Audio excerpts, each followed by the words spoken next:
Yes, I'm going to tell you about the ghost in my office. Hang on.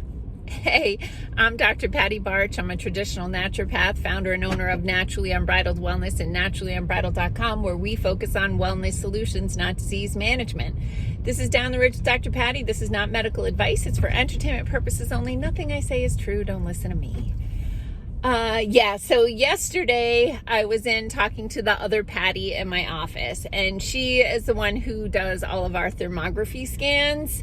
And I was telling her, I don't know, she was like showing me a weird scan that she took for a client, and she was asking me a question about how sometimes it can be really challenging if someone doesn't have defined features in their face, like real good definition. It can be hard. The sun will go away in a minute.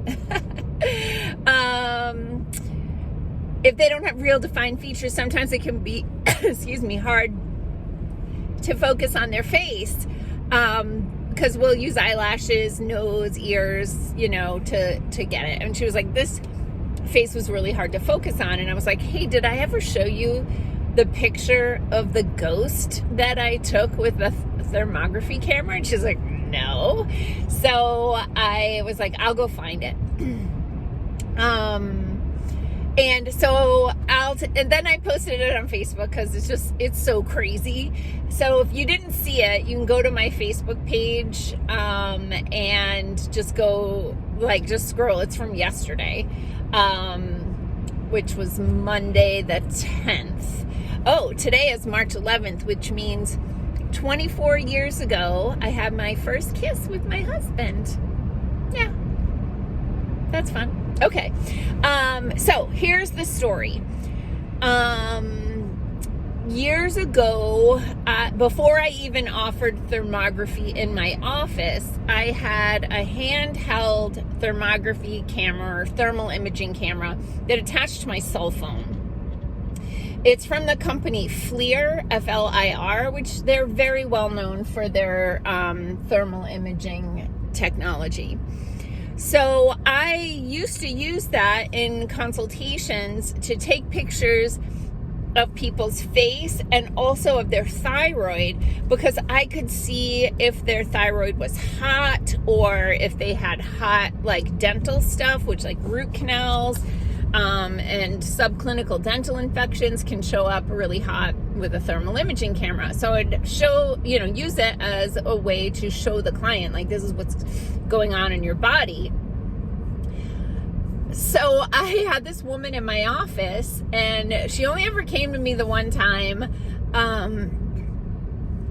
And I was trying to take the picture of her face. So the way my office used to be set up is I actually had a desk that the client would sit on one side of it and I would sit on one side. It was a small, skinny desk because I was doing a type of testing called EAV, or electroacupuncture by Vol, and I would take a probe and I would measure the energy in acupuncture points on the hands. And so in order to be able to rest my arms, I had this little desk between me and the client that we would sit on either side. And so I take out the camera to take a picture of this client's face, and I'm holding it up, and I can see something, I can't see her. It's weird. It's like something is in between me and the client. And I'm moving the camera and stuff. And then finally I'm like, what is wrong with this thing? And I just took it down and I put it kind of in front of me instead of in front of her. It just kind of in my lap. And then I was like, oh, that's weird. And I just clicked a picture. Then I just kind of put the camera back up, and there was her face, and I took the picture, and I went on with the appointment. And then after I was done with the appointment, I took out that picture, that camera, and I was swiping through the pictures, and that's when I saw it, oh my God, it's a face.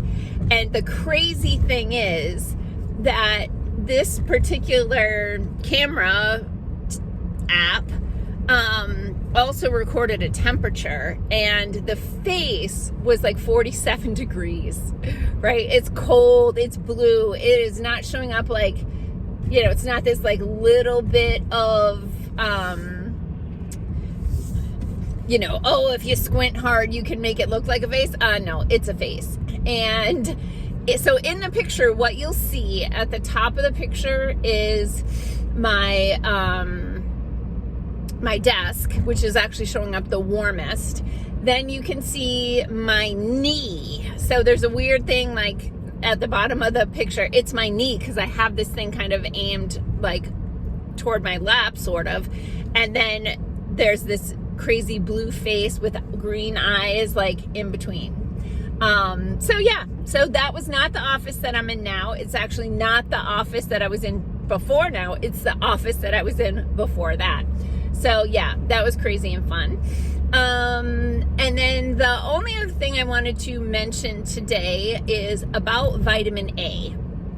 So vitamin A, the CDC actually has dosage recommendations for vitamin A for babies and children, even adults, I think, in case they contract measles. Now, years ago, people used to dose their children, their family with cod liver oil, and some people still do that.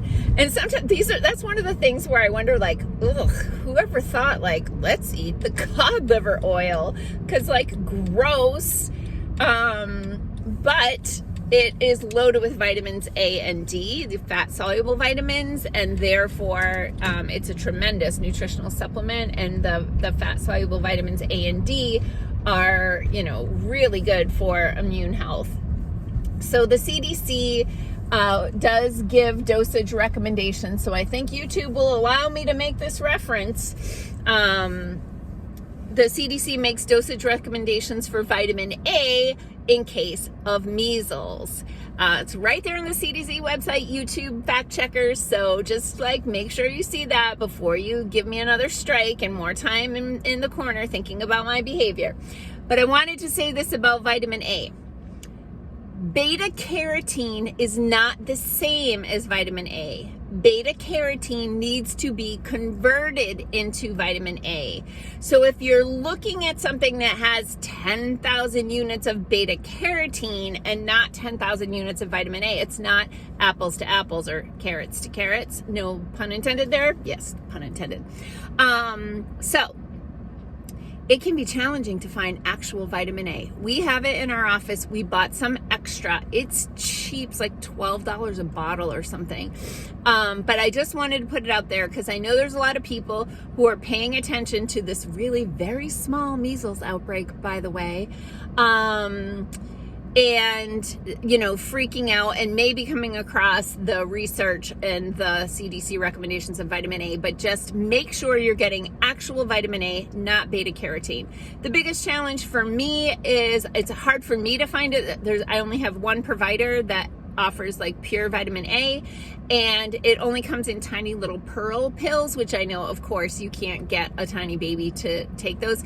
You would have to like poke them with a pin and squeeze that out into like a spoon or something to be able to give it to the child, which you're not going to get every molecule if you do it that way. Anyway, I just wanted to give you a little bit of information about the ghost in my office and vitamin A.